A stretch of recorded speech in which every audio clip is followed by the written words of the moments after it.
Clive Martín, pastoreen a las valiosas ovejas de Dios. Vamos a ver. Si eres anciano o te estás esforzando por serlo, Sí. estas palabras de Pedro son para ti. Primera de Pedro 5. Ahí leemos. Les hago esta súplica a los ancianos que hay entre ustedes. Pastoreen el rebaño de Dios. Los ancianos tenemos muchas responsabilidades que atender, pero hay una que es clave. Mira, así se llama Testigo de Jehová, el libro que tienes tú vetado. O sea, los testigos de Jehová van a decir, ¿cómo un libro vetado? Los testigos de Jehová publican para todos y todo está en abierto, todo se puede ver. El libro Pastor en el Rebaño, que es el libro de los ancianos, tú no lo puedes leer porque solo lo pueden leer los ancianos. Y si no, investigalo. Ser pastores. Pastores. ¿Qué les viene a la mente cuando escuchan esta palabra? Tal vez piensen en la conmovedora imagen de un hombre fiel que guía, alimenta y protege a sus ovejas. Así que vamos a analizar las instrucciones que les da Pedro a los pastores. Y vamos a responder 3 preguntas importantes. ¿Quién es el dueño de las ovejas? ¿En qué consiste la labor de los pastores de la congregación? ¿Y cómo protegen a las ovejas? Pero un pastor no cuida a la oveja porque la ama. Un pastor cuida a la oveja porque se beneficia de su producto, ya sea de carne, de leche o de lo que sea. Entonces, esa oveja, si no casca, la va a estar explotando. Es un poco. Es que tenemos que ubicarnos. O sea, el pastor no dice, no es un amante de los animales. No es una asociación de cabras perdidas, ni de ovejas perdidas. El pastor se come a la oveja. Y está para trasquilar a la oveja y para ganar dinero con la lana, con la carne o con la leche. Y es una cosa que está bien recordar, porque siempre se compara a los pastores amorosos. No, los pastores sacan. Es un negocio. Leamos las instrucciones de Pedro en su primera carta, capítulo 5, a partir del versículo 2. Y pueden poner una marquita aquí porque vamos a volver más tarde. Primera de Pedro 5:2. Pastoreen el rebaño de Dios que está a su cuidado, Este sirviendo de hombre, la superintendentes. Biblia física no. Prefiere el iPhone. No lo hagan por obligación, sino de buena gana ante Dios. Tampoco lo hagan por amor a ganancias deshonestas, sino con empeño. Ni lo hagan actuando como si fueran los amos de los que son la herencia de Dios, sino convirtiéndose en ejemplos para el rebaño. ¿De quién son las ovejas? Son el rebaño de Dios. Es más, Pedro dice en el versículo 3 que son la herencia de Dios. ¿Qué les transmite eso? El apóstol Pablo dijo algo parecido que nos ayuda a entender lo que quiso decir Pedro. En Hechos capítulo 20, hablando ¿Qué a Biblia es esta? Es la Biblia de la traducción de Apple 4.8. los ancianos de Éfeso, les dijo lo siguiente. Hechos 20:28. Les dijo, pastoreen la congregación de Dios, que él compró con la sangre de su propio hijo. Jehová pagó el precio más alto que hay, porque para él sus ovejas son valiosísimas. Y los ancianos vemos a las ovejas igual que Jehová, porque lo amamos y queremos hacerlo feliz. Así que, como dice primera de Pedro 5:2, Qué buena frase servimos la de Laos. Dice, tanto miedo le teníamos al lobo y el que nos mató y comió fue el pastor. Evidentemente. de superintendentes, no por obligación, sino de buena gana ante Dios, porque queremos hacerlo feliz. Tampoco por amor a ganancias deshonestas, sino con empeño, porque amamos a las ovejas tanto como su dueño, Jehová. Segunda pregunta, ¿en qué consiste la labor de los pastores? Aquí en primera de Pedro 5:2. Pedro dice, pastoreen el rebaño de Dios, sirviendo de superintendentes. ¿Qué dirían ustedes? ¿Qué es un superintendente? Quizás piensen que es el que manda, el que toma las decisiones. ¿Pero es eso Exacto. lo que quiere decir? Volvamos a las palabras de Pablo en Hechos capítulo 20, Hechos 20:28. Y recuerden que él aquí se dirige a los ancianos. Les dice, cuídense ustedes mismos y cuiden del rebaño, del cual el Espíritu Santo los nombró superintendentes para pastorear la congregación de Dios. Si se fijan, tanto Pablo como Pedro dicen lo mismo, que los pastores son superintendentes. En este versículo tenemos una nota de estudio. Es una nota para la palabra superintendentes. Dice que su significado básico es estar muy atento o inspeccionar. Una nota de Y si estudio, vamos evidentemente, es la palabra de Dios. Si en la traducción de la Biblia de este móvil hay una nota de estudio, esa nota de estudio es parte de la Biblia, poquito evidentemente. más abajo, verán una oración que dice supervisar para proteger. La leo. El término griego comunica la idea básica de supervisar para proteger. Los superintendentes de la congregación cristiana tienen la responsabilidad de cuidar de las necesidades espirituales de sus hermanos en la fe. La clave está en la frase supervisar para proteger. No se trata de mandar sobre las ovejas, sino de cuidarlas, de asegurarse de que estén bien alimentadas, fuertes y a salvo. ¿Y cómo cuida un superintendente de las necesidades espirituales de las ovejas? Imagínate que alguien se te acerca porque eres anciano y tiene una decisión muy importante que tomar y te pregunta, ¿qué debo hacer? ¿Debo pedir un préstamo para comprarme un coche nuevo? ¿Crees que debería inscribirme en la universidad? ¿Me caso con esa hermana?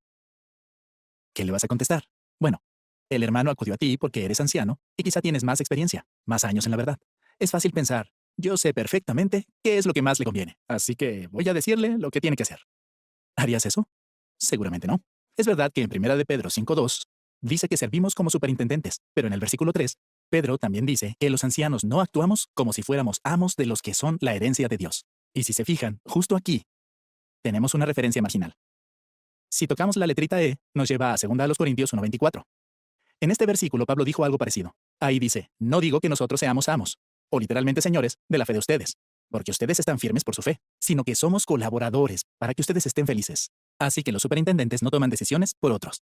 Más bien, colaboran con los hermanos, los ayudan a entender los principios de Jehová y a confiar en ellos. Y así, basándose en esos principios, tomarán decisiones que agraden a Jehová. Esta idea nos hace pensar en algo más que tienen que hacer los pastores. Volvamos a 1 de Pedro 5. En el versículo 3, Pedro dice que no actúen como si fueran los amos, sino haciéndose ejemplos del rebaño. Ejemplos. Claro, esto no quiere decir que ahora llega el pastor y dice, mira, yo lo hice así, y tú tienes que hacerlo igual. No, su ejemplo no es un patrón que los demás tengan que seguir ahí a la perfección. Más bien, se refiere a lo que el apóstol Pablo escribió en su carta a los Hebreos. Vayan conmigo, por favor, a Hebreos capítulo 13, versículo 7. Cartas inspiradas. Noten Las que cartas aquí Pablo son les está inspiradas. hablando a las ovejas sobre los pastores.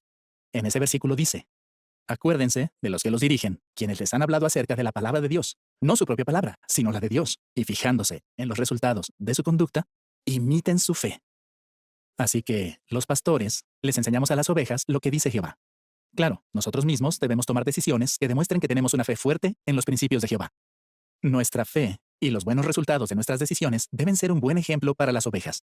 Entonces, ¿cuál es la labor de un pastor? Cuidar. Los buenos resultados de nuestras decisiones. Pero vamos a ver. Eso es como decir, mira, un buen resultado de una decisión que es dejar mi trabajo por hacer el precursorado, por irme de misionero. Sí, sobre todo por hacer el precursorado.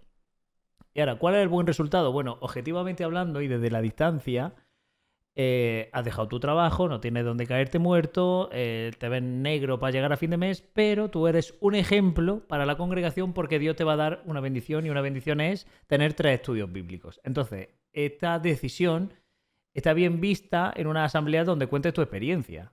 Fijaos cómo me ha bendecido Jehová. ¿Qué te ha dado? Como a Job, ¿no? Que Job, verdad que perdió las cosas, pero luego Dios le bendijo con el doble de cosas materiales. No espirituales. La Biblia no habla de bendiciones espirituales ni de estudios bíblicos.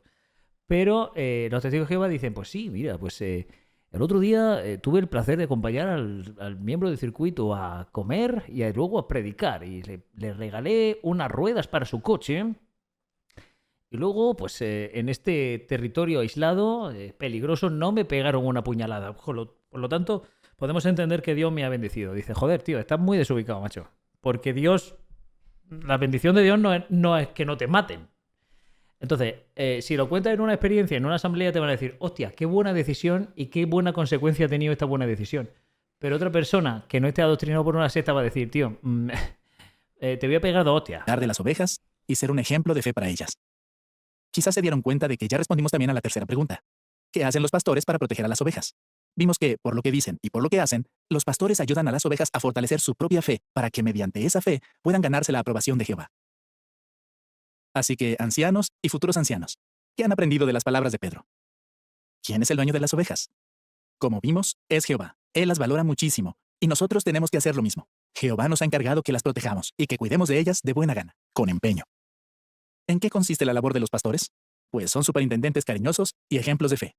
Ellos supervisan para proteger. ¿Y cómo protegen a las ovejas? Pues, con sus palabras y con su ejemplo, fortalecen la fe de ellas en Jehová. Los ancianos tenemos muchas responsabilidades, pero de todas nuestras asignaciones, le agradecemos a Jehová en particular que nos haya confiado el privilegio tan especial de pastorear a sus valiosas ovejitas.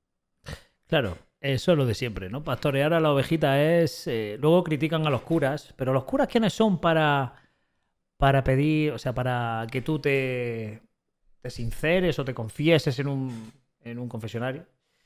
Los curas, evidentemente, son personas que no están dirigidas por el Espíritu Santo. ¿Quién se creen ellos? Claro, con 2 Ave María ya se terminó. Con eso ya se terminó. Y luego ellos hacen comités, no con un cura, con 3, 4 o 5, donde no puedes grabar, donde no solo te mandan 3 Ave María y 2 salves, no sé cuánto, sino que te expulsan antes, mínimo 1 año, ahora creo que lo han cambiado. Y a veces tienes que dar detalles verdaderamente rocambolescos. Es increíble la hipocresía.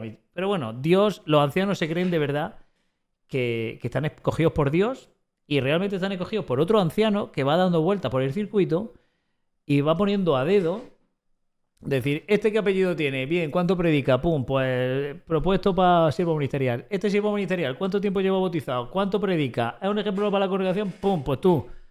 No convive con ellos, el circuito es el que nombra a dedo. Y también me acuerdo de las decisiones de... Además, eso me lo dijo mi madre. Porque me acuerdo que había muerto el Papa, creo, y era el cónclave y demás. Y digo, ¿cómo puede la Iglesia Católica pensar que Dios está detrás de la votación del Papa? Porque si Dios estuviera detrás, no habría fumatas negras. Simplemente saldría la primera blanca para demostrar la divinidad de la elección, digamos, ¿no? O sea, Dios tiene muy claro qué candidato tiene que ser. Ha habido cónclaves que se han estirado muchos meses. Creo que había un cónclave que se tiró hasta 3 años, ¿no? Por lo tanto, y yo le decía, evidentemente el cónclave en sí demuestra que la elección es humana. Y me dice mi madre, bueno, ¿y cómo eligen a los ancianos? Y dice, pues también es verdad. Así que, en fin.